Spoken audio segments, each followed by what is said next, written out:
wabarakatuh. Teman-teman semua yang Lona cintai dan dirahmati Allah Subhanahu wa taala. Kita ketemu lagi di YouTube channel Lona, dimana pada kesempatan kali ini Lona udah memilih topiknya yang kayaknya ya cukup menarik sih untuk kita bahas bersama-sama, yaitu tentang kisah para penuntut ilmu sejati.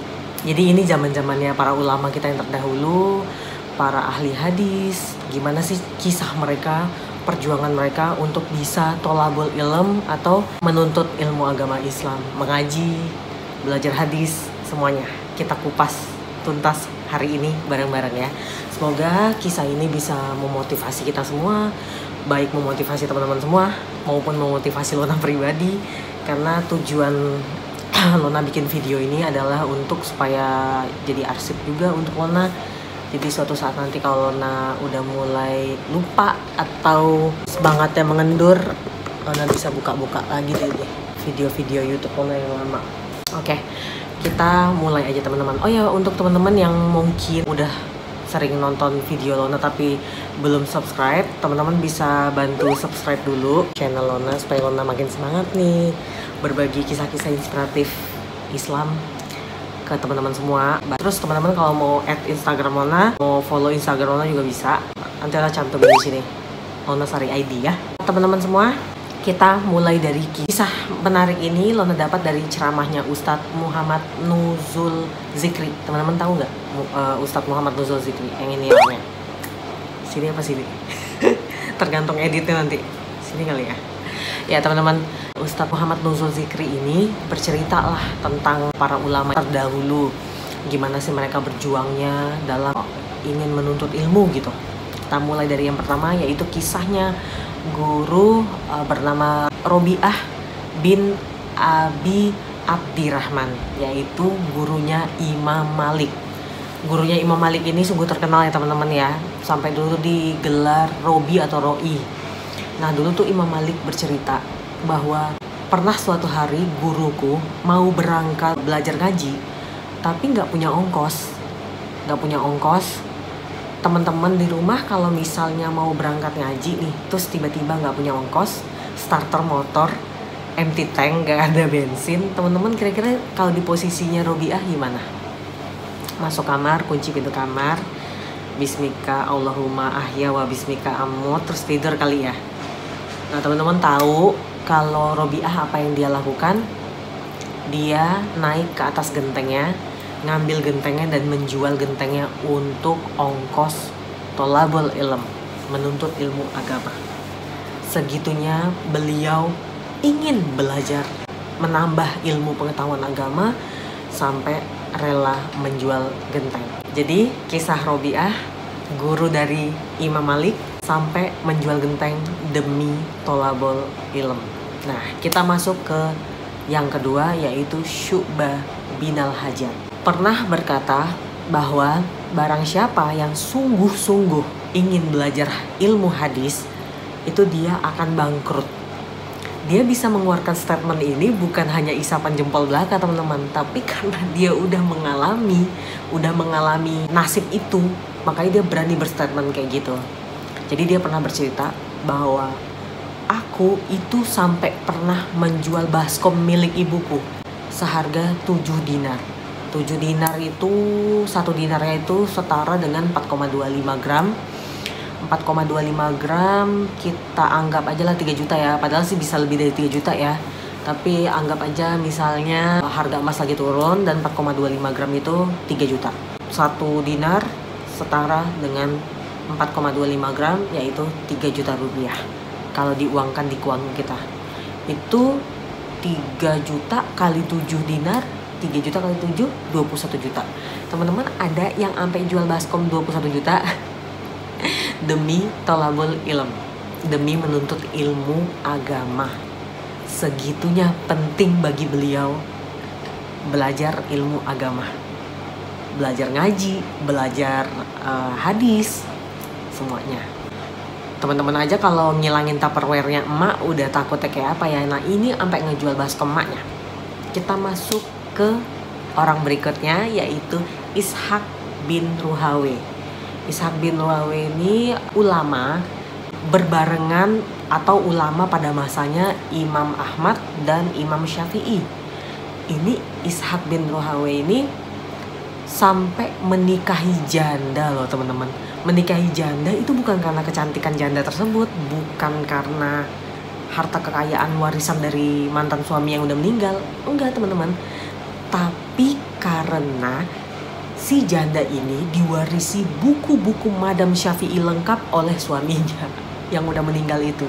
Jadi demi nih bisa mendapatkan buku-buku itu yang dia nggak punya dan dia nggak bisa dapatkan dari yang lain, dia sampai menikahi janda ini. Masya Allah, demi bisa baca buku Syafi'i. Teman-teman, adakah yang melamar orang terus bertanya, buku apa yang antum punya?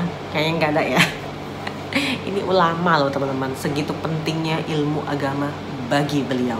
Kita masuk ke orang berikutnya, yaitu Hisham Ad-Damaski dari Damaskus. Ayahnya demi Hisham Ad-Damaski ini bisa masuk ke dalam majelisnya Imam Malik. Oh ya, perlu teman-teman ketahui, Lona lupa. Hisham Ad-Damaski ini adalah gurunya atau syekhnya Imam Bukhari. Jadi terkenal juga teman-teman. Itu sampai papanya ngejual rumah supaya anaknya bisa belajar di majelisnya Imam Malik di Madinah. Masya Allah. Ini motivasi juga buat Lona. Jujur aja nih, baru terjadi akhir-akhir ini sama suami Lona. Ini anak kita baru masuk TK ya teman-teman. Nah di saat anak kita masuk TK ini, si temennya suami Lona lagi masukin anaknya pesantren. Dan jujur aja Lona sama suami memang ada niatan mau masukin anak nanti SMP-nya ke pesantren. Dan temen suami cerita itu dia masukin anaknya ke pesantren, ya pesantren yang bagus, tahfiz Quran gitu di daerah Subang. Harganya 30 juta. Itu suami pusingnya udah dari sekarang padahal anaknya masih TK. Lona bilang, sayang, tenang, ingat kisah ayahnya Hisham Ad-Damaski yang sampai ngejual rumah demi anaknya bisa belajar ilmu agama, bisa berada di dalam majelisnya Imam Malik. Jadi, dan itu nggak sia-sia sampai akhirnya menjadi syekhnya Imam Bukhari. Masya Allah. Jadi ini motivasi juga buat kita sebagai orang tua untuk kalau selama itu untuk menambah ilmu pengetahuan anak-anak kita di jalur Allah Subhanahu wa Ta'ala, di jalur agama kita, tidak menyimpang dari akidah. Kayaknya Lona rasa nggak ada ketakutan untuk aduh nanti uangnya cukup apa enggak, karena Allah itu janjinya nyata. Allah itu pasti bantu umatnya yang sungguh-sungguh mau menuntut ilmu agama. Ya, teman-teman. Ini mengenai Hisham Ad-Damaski ini ada kisah ya teman-teman ya. Udahlah bapaknya jual rumah, terus sampai di dalam majelis Imam Malik, Hisham ini ada membuat kesalahan sehingga dia dipukul. Mendapat pukulan sebanyak 15 kali oleh asistennya Imam Malik, dan itu atas persetujuan, atas suruhannya Imam Malik. Gak terima lah teman-teman kalau misalnya udah susah payah nih orang tua teman-teman sampai jual rumah untuk sekolahin teman-teman untuk mendapatkan ilmu agama yang baik, terus teman-teman berbuat kesalahan terus dipukul sampai 15 kali, teman-teman terima apa enggak? Pasti gak terima kan? Nah ini Hisham gak terima, tapi dia gentle, dia fair, dia ngomong bener-bener ke Imam Malik. Dia ngomong bener-bener, jadi nggak kayak modelan yang depan ustadznya senyum-senyum, besok-besok udah ilfil aja nggak mau lagi. Oke, sorry tadi kepotong teman-teman, tadi ada azan. Kita kan harus menghormati azan ya teman-teman ya. Jadi kita stop dulu tadi. Sekarang kita lanjut. Tadi sampai di Hisham Ad-Damaski nggak terima dia dipukul sampai 15 kali. Jadi dia protes lah. Tapi dia berbeda dengan orang kebanyakan ya. Orang-orang kebanyakan kan biasanya depan ustadznya nih, oh nggak apa-apa, senyum. Terus besok-besoknya bilang ke orang tua, aku nggak mau lagi ya datang. Ustadznya suka kekerasan, suka mukul, gitu ya. Tapi kalau Hisham, kalau dia nggak terima, ada yang nggak diterima, dia fair, dia gentle, dia ngomong langsung ke Imam Malik. Dia ngomong, kodolam tani, dia bilang, antum telah menzolimiku.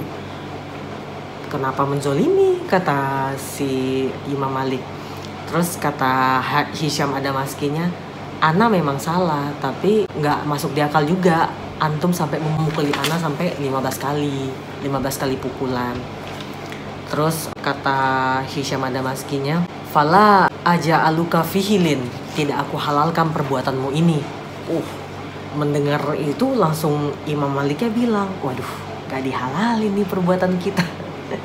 Terus sama Imam Maliknya juga fair juga, dia gentle juga, kesatria juga, nggak menganut paham ustadz itu selalu benar. Pokoknya fix no debat. Kalau seandainya di tengah-tengah ustadz itu bersalah, balik ke peraturan pertama, ustadz itu selalu benar. Itu nggak ada, itu nggak berlaku di Imam Malik. Sehingga Imam Malik bertanya, fama kafaratu, kalau gitu apa kafaratnya, apa kompensasinya agar engkau menghalalkan perbuatanku? Ya dia mengakui lah, oke lah, aku salah lah, aku minta maaf. Terus sama si Hisham dibilang, ada syaratnya. Karena antum sudah memukulku 15 kali, antum wajib mengajariku 15 hadis. Masya Allah. Ini benar-benar ya, dia gigih sekali. Jadi mumpung ustadznya lagi ngelakuin kesalahan, masuk dia untuk memanfaatkan situasi itu untuk ini antum sudah bersalah ya antum, coba antum ajarin saya 15 hadis. Karena kalau nggak kayak gini ustadznya sibuk dan nggak mungkin ada kesempatan untuk ngajarin dia kan. Akhirnya sama Imam Malik, ya udah diajarin dia tuh 15 hadis. Terus Hishamnya kesenengan, Hishamnya bilang, zidni fidorot, zidni hadis. Antum silahkan, antum pukul ana lagi, asalkan antum ajarkan ana hadis lagi. Imam Malik tuh sampai ketawa, pulang gitu.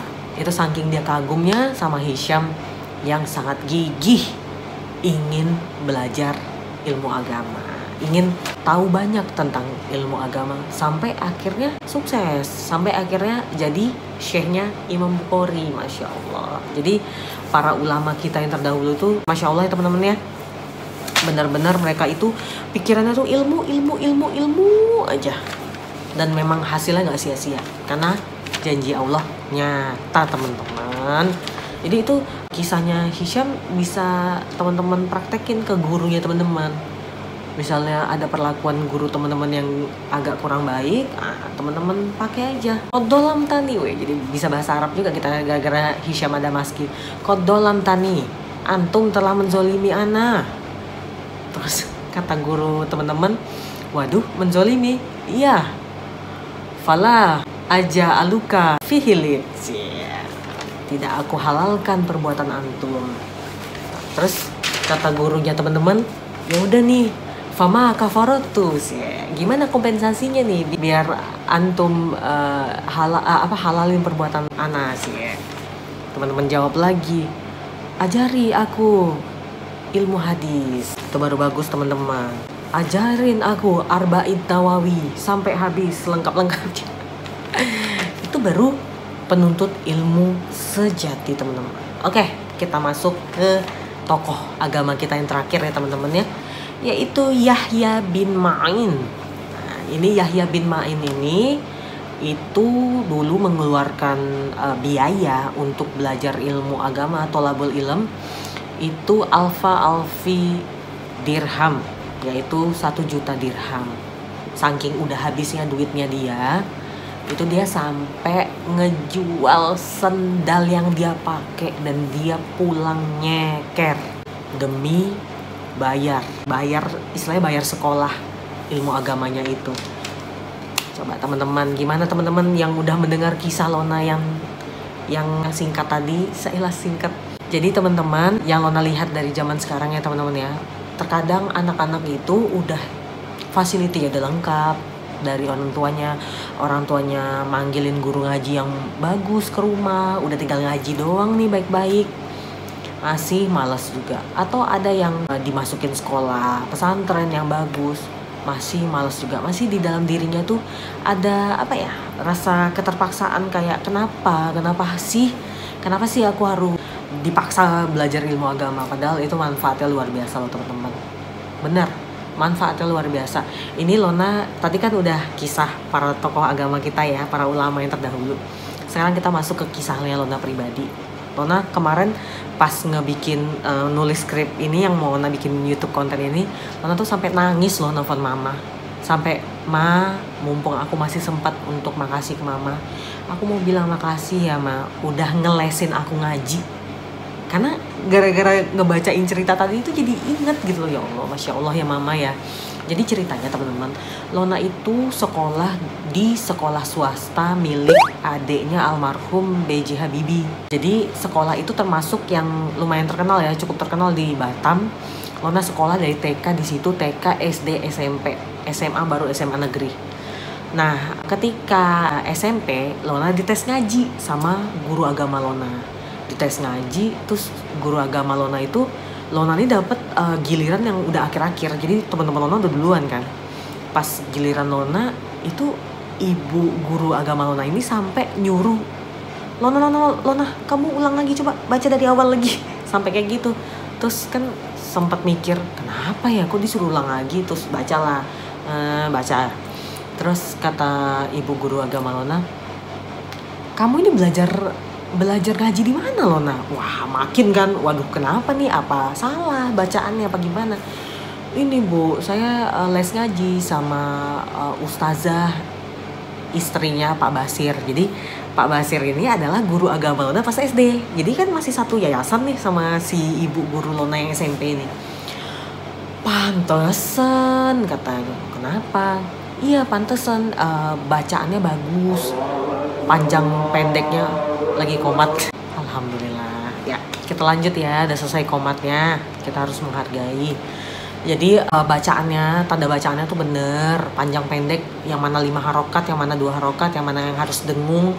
Terus pengucapannya bagus, kata guru agama Lona ini, namanya Bu Sairah. Terus ini kebetulan mama kan guru matematikanya. Mama kebetulan kerja juga di sekolahan itu. Jadi ini pasti mama lesin ya, privat ya. Iya Bu, Masya Allah Lona beruntung loh. Itu Lona ingat guru Lona bilang gitu. Lona beruntung loh, Lona bisa dapat ilmu kayak gini yang bisa bikin Lona tuh bisa ngaji gitu. Masya Allah. Jadi Lona makasih banget sama mama ya. Cuman ya seiring berjalannya waktu teman-teman, itu kan SMP. Begitu SMA nggak pernah ngaji, waktu kuliah nggak pernah ngaji, waktu kerja nggak pernah ngaji. Sampai akhirnya akhir-akhir ini di usia 33 tahun ini, setelah udah banyak hantaman hidup, akhirnya Lona melancarkan bacaan Lona kembali. Terus Lona bismillah pelan-pelan hafalan Quran. Karena kan insya Allah anak Lona mau Lona masukkan tahfiz Quran. Ya Lona gak mau aja nanti anak Lona bilang, kenapa cuma harus aku yang harus ngafalin Quran, kok mami enggak. Sebenarnya ngafalin Quran itu nagih ya teman-teman ya. Jadi sehari 5 ayat aja udah. Kayak misalnya Al-Waqiah nih, Idza waqa'atil waqi'ah, sama artinya kita hafalin ya. Laisa li waqa'atiha kadhibah, khafidatur rafi'ah, idza rujjatil ardu rajja, wa bussatil jibalu bassa. Kan gak kerasa ya. Udah 5 dulu.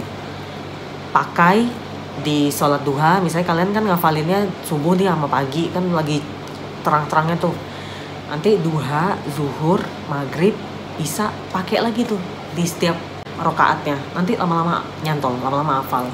Lona ngerasa nyesel banget jujur teman-teman. Sampai ngomong ke mama, aku nyesel aku sekolah di sekolahan biasa. Oh ya kan sempat nanya sama mama, kenapa sih mama punya inisiatif untuk lesin aku ke ustazah. Kata mama aku gini, ya soalnya kamu kan di sekolah kan bukan sekolahan Islam, sekolah swasta biasa. Walaupun tetap pelajaran agama Islamnya dan guru agama Islamnya bagus-bagus teman-teman, Lona akuin. Tapi kan yang diajarin tuh kayak dasar, bukan yang kayak bacaan Al-Quran yang mendalam gitu kan gak diajarin. Jadi tetap perlu les gitu loh. Jadi makasih banget sama mama, Masya Allah. Ma, makasih ya ma. Mungkin dalam hati mama ini kenapa nih anak baru sekarang makasihnya. Tapi ya namanya gak ada kata terlambat teman-teman untuk berterima kasih ke orang tua kita. Nah, terus gak ada kata terlambat juga. Walaupun Lona nyesel ya jujur ya. Kenapa sih gak masuk pesantren aja? Kenapa gak mondok biar umur segini udah jadi hafizah Quran. Cuman gak ada kata, lagi-lagi gak ada kata terlambat. Sebelum kalian meninggal dunia ya udah kalian hafalin aja Al-Quran. Ya kalau belum sampai full 30 juz ya setidaknya kalian tuh rajin tiap hari ngulang terus. Masya Allah. Nah kemarin sempet posting status di Instagram tentang nanya ke teman-teman Lona, followers Lona, ada nggak yang punya pengalaman belajar ngaji sampai kalian itu sepinter ngaji sekarang ini? Karena kan lagi cocok nih topiknya.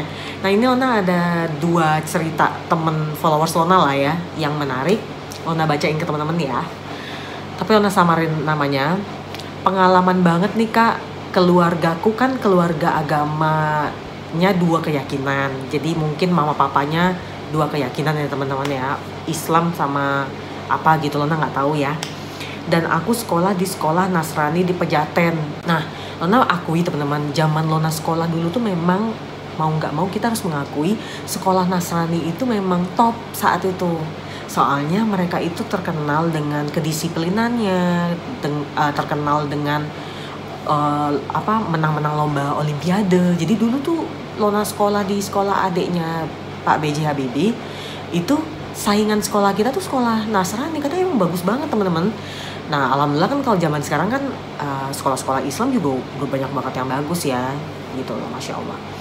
Jadi sama-sama bagus. Berkali-kali pindah ngaji karena diejek terus tiap ditanya sekolah di mana. Jadi mungkin dia belajar ngaji di sini terus rame-rame sama temen, terus begitu tahu sekolah di situ, itu kan sekolah Nasrani, mungkin digituin kali ya teman-teman ya. Lona nggak tahu pasti sih. Itu kan sekolah itu kan sekolah ini gitu.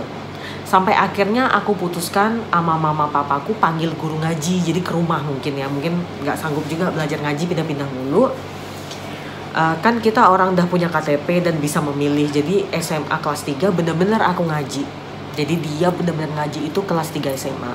Sebenarnya nggak ada kata terlambat sih.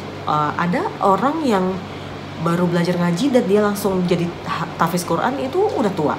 Tapi karena niat, ya Allah bantu teman-teman, karena niatnya tulus. Bismillahirrahmanirrahim. Mudah-mudahan memotivasi teman-teman semua ya yang nonton video ini. Dan alhamdulillah dapat suami maupun sama dengan keluarga yang 2 keyakinan untuk anak-anak harus masuk sekolah, mau negeri ataupun swasta, biar kenal agama dari kecil. Nah ini aku nggak ngerti nih, belum nanya sama dia juga nih kelanjutannya. Maksud dia ini, suaminya ini juga berasal dari dua keyakinan ibu bapaknya, apa suaminya nih sama dia 2 keyakinan? Nah aku nggak ngerti nih.